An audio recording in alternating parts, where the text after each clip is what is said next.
Good morning from Angkor Wat, siemreap, Cambodia. This is the most famous monument in Cambodia and one of the most recognized monuments around the world. Sorry about the shaking as I am filming or taking videos as I walk. People come here for sunrise. Well, on a cloudy, overcast day like today, there is no sunrise and you certainly can't see the sunset either.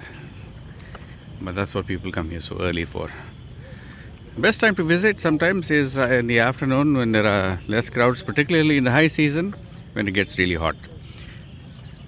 That time people end up here early in the morning or later in the afternoon into the evening.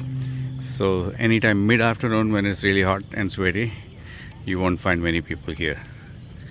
So if you can beat the heat, as I can, you'll be good. It gets more awesome as you get closer. Look at the environment around. Everything lush, everything green, lots of trees, beautiful flowers, beautiful pathways.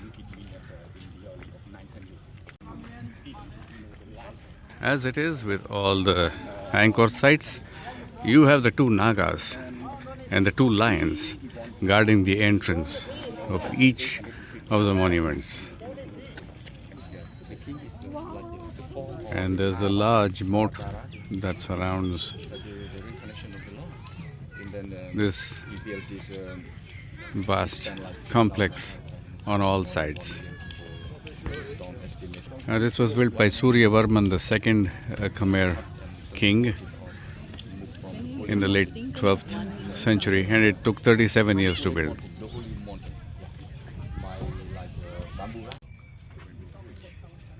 That's the lion from behind, and the snake head, the divine Naga from behind. The intricate carvings are amazing.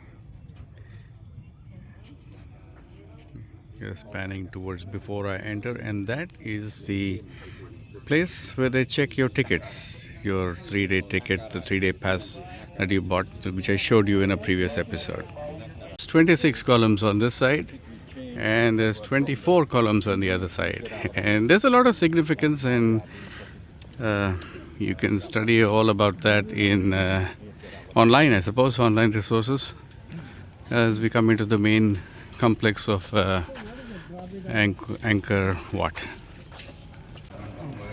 And this is just the entrance passageway into the main complex. What you saw on the video so far is just the tip of the proverbial iceberg, and that is the main complex of Angkor Wat, and that Gopura represents Mount Meru.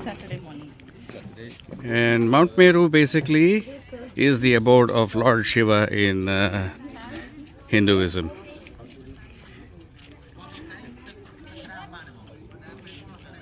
It's a long walk and there's a lot of climbing. Join me along this path. As I approach the main complex, there are two buildings on each side of this pathway, and those are the ancient libraries. One on the right and one on the left. It gets more awesome as you get closer to the complex. I have to dodge puddles of water on the pathway, and hence I'm not going in a straight line. And be prepared for a lot of climbing here, and it starts here, right here at the entrance of the main complex. And looking back towards the entrance from where I came in from, just briefly. And the holy pond, that's a 16th century pagoda, Buddhist pagoda, and the main complex of Angkor Wat, including the main Gopura. There's a lot of climbing. Not sure how much of that is accessible today. A lot of passageways to get to Mount Meru. A lot of steps to climb, as I mentioned.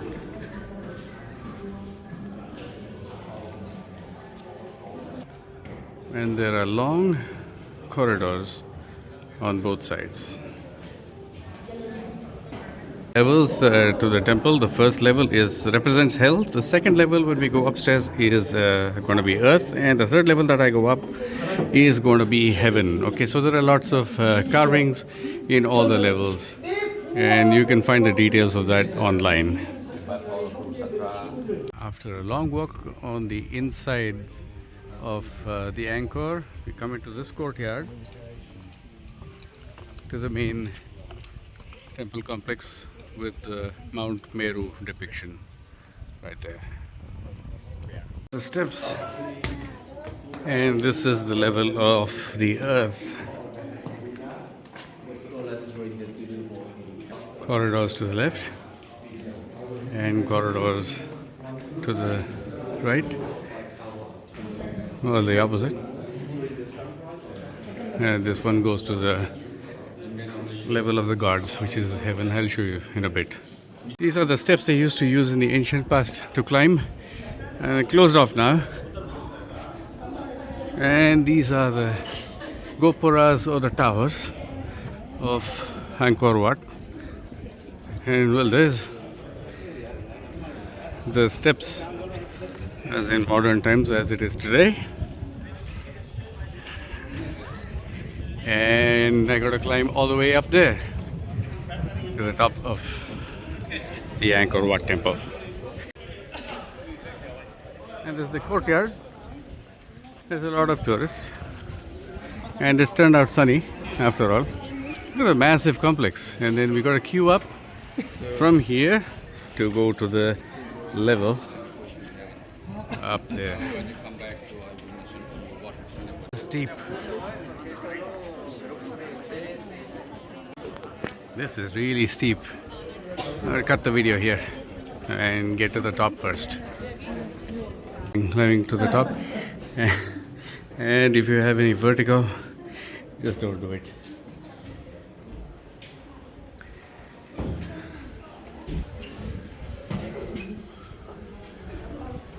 It's not so much how high it is, but how steep the climb up and climb down is going to be.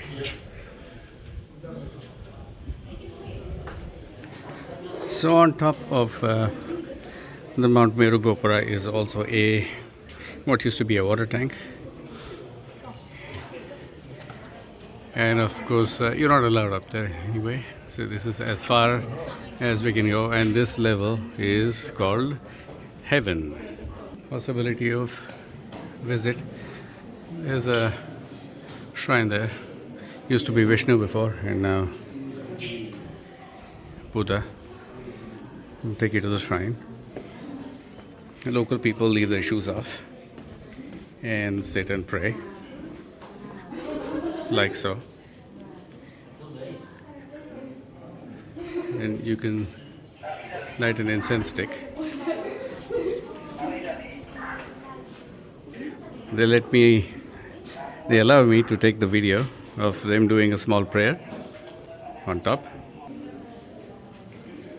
And that is a sleeping Buddha.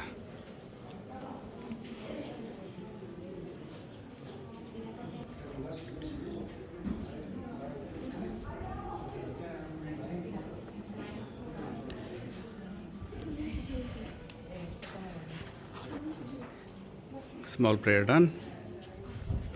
Another pond here. And one goes around the entire complex, and behind the Buddha it comes one full circle and goes back down those steep set of stairs, which can be hair-raising. And that is the main entrance through which I came in on that walkway, and right through there, and the level below that, and which was depicting hell. The level above that was earth, and this is the highest level. I'm in heaven, supposedly.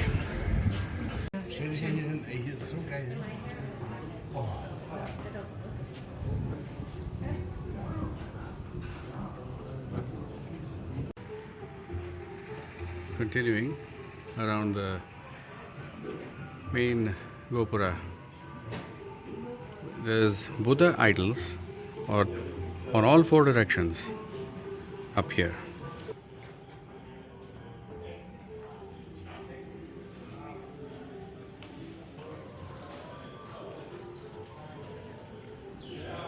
And I just showed you the inscriptions, details of what this Buddha is about.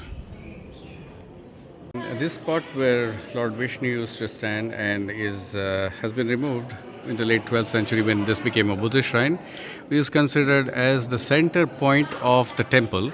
And this center point also depicts what was then known as the center of the universe. Now Mount Meru is supposed to be at the center of the universe. This is the King's Library. That is the King's Library, says my guide. And the courtyard.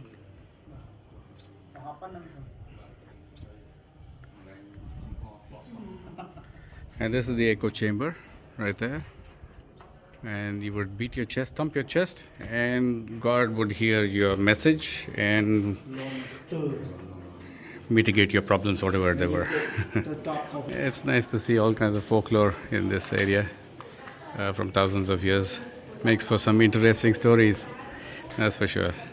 Going in, we did the Mahabharata panel, and while coming out, we do at the lower level, first floor, you see the Ramayana, which is another Hindu mythology, and this whole panel.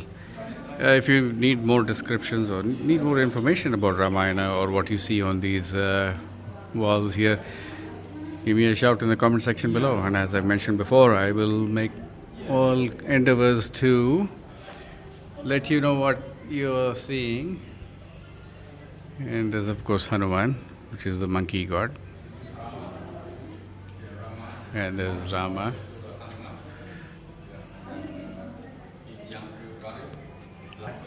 Center of the panel is Lord Rama, and this one is Hanuman.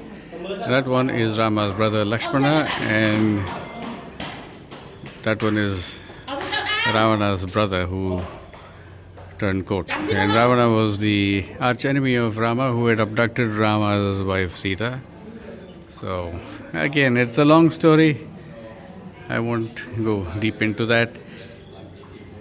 If you are interested, like I said, and if you don't have a clue about it and would like to ask questions, yeah, go ahead and do it. But these long corridors are worth going through with a guide, with a local guide, and he can give you the full details of if you ever get to Cambodia, and I hope one day you do.